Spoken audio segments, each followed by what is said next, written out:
On behalf of the government of Nepal, I extend heartfelt greeting to all the esteemed IDA deputies, borrower representative, World Bank management teams and entire IDA family.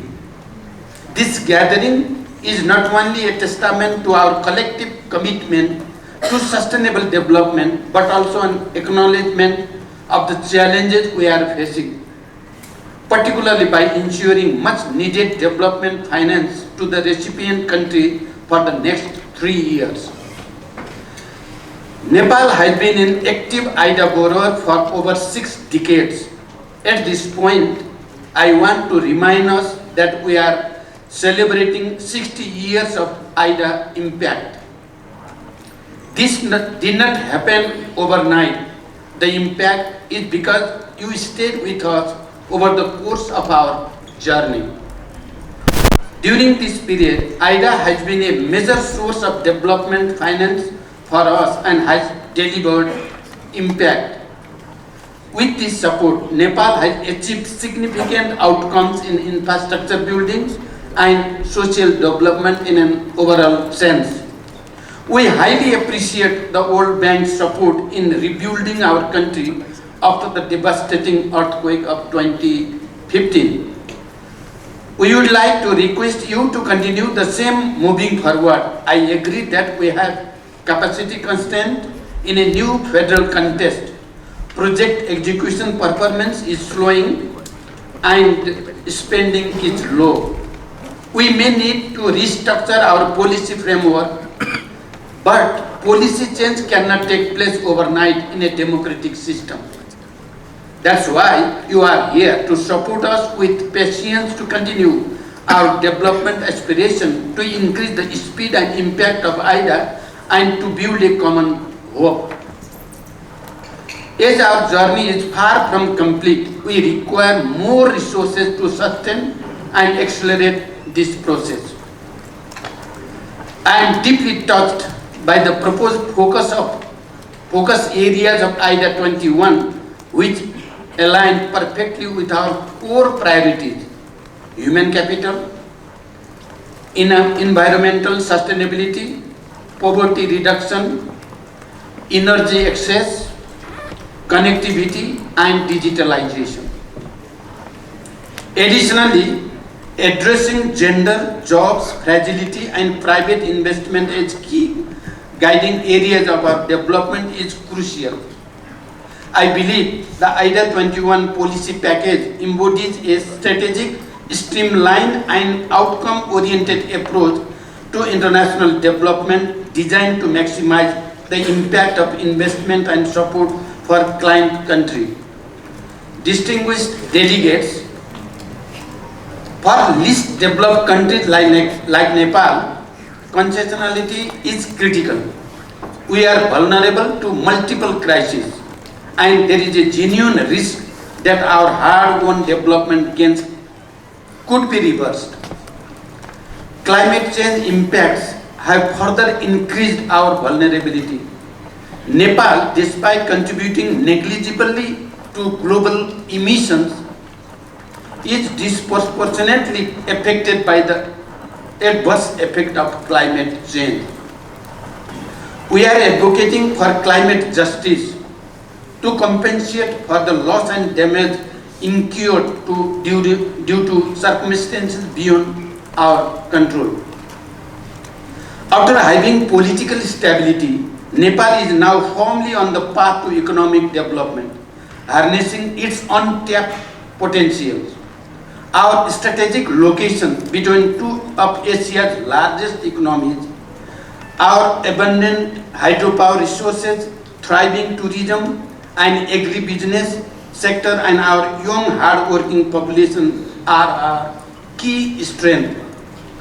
However, we have faced significant challenges, including episodes of devastating earthquake, disaster, global pandemic, and global economic headwinds, which had caused substantial output loss and hindered our progress toward economic prosperity.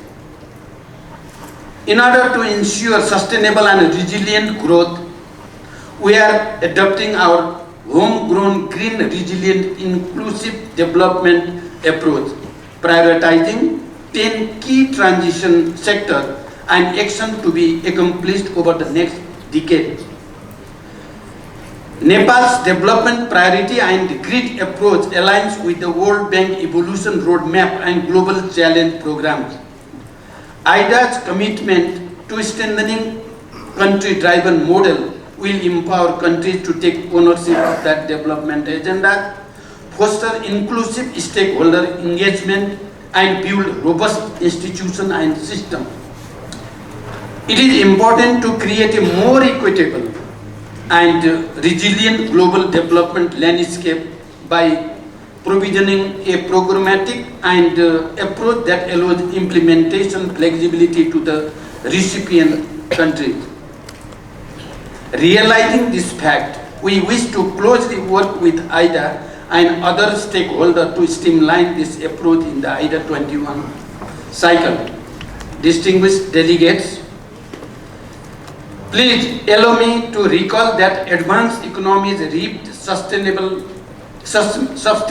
benefits from the Industrial Revolution due to the early adoption of mechanized production, access to capital, and ability to invest in infrastructure and innovation.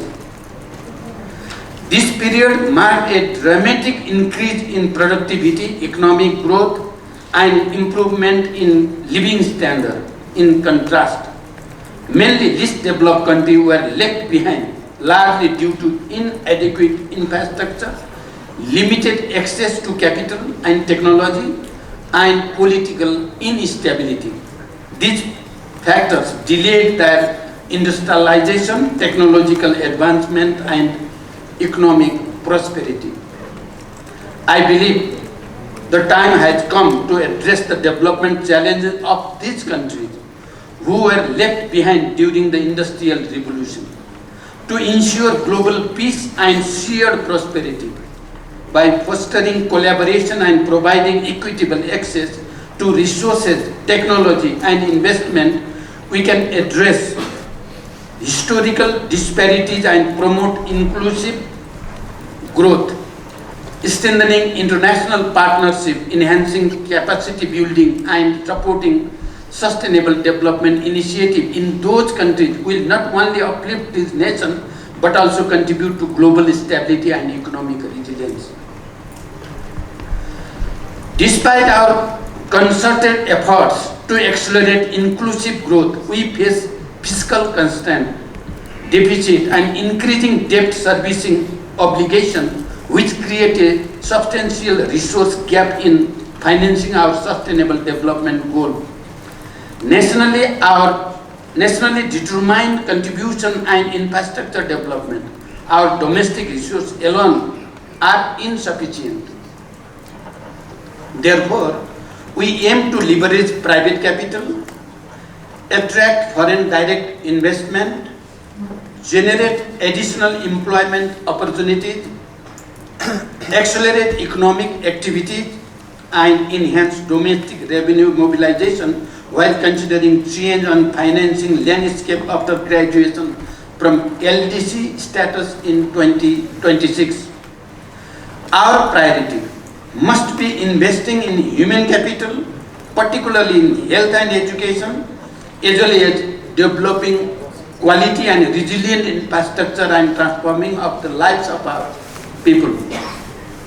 Emphasizing digitalization, investment in productive sector, fostering entrepreneurship, and enhancing skill development are essential to creating jobs, promoting inclusivity, and accelerating growth. Together, our utmost responsibility are toward climate action, responding to fragility, supporting small states, and ensuring water and food security. I am confident that this August gathering will succeed in building a strong consensus among donors and borrowers on policy priorities and result framework for next 3 years. More importantly, I believe we will agree on the necessity of record high pledging to address the unprecedented crisis of our time. I would like to witness the vast impact of IDA in recipient countries, including Nepal, and to the importance of these resources to help us realize our full potential.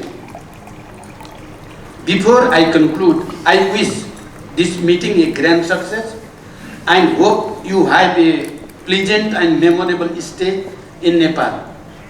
Our beautiful country will surely leave you feeling that one visit is not enough. With the spirit of our culture, Atithi Devo Bhava, you all are well taken care of.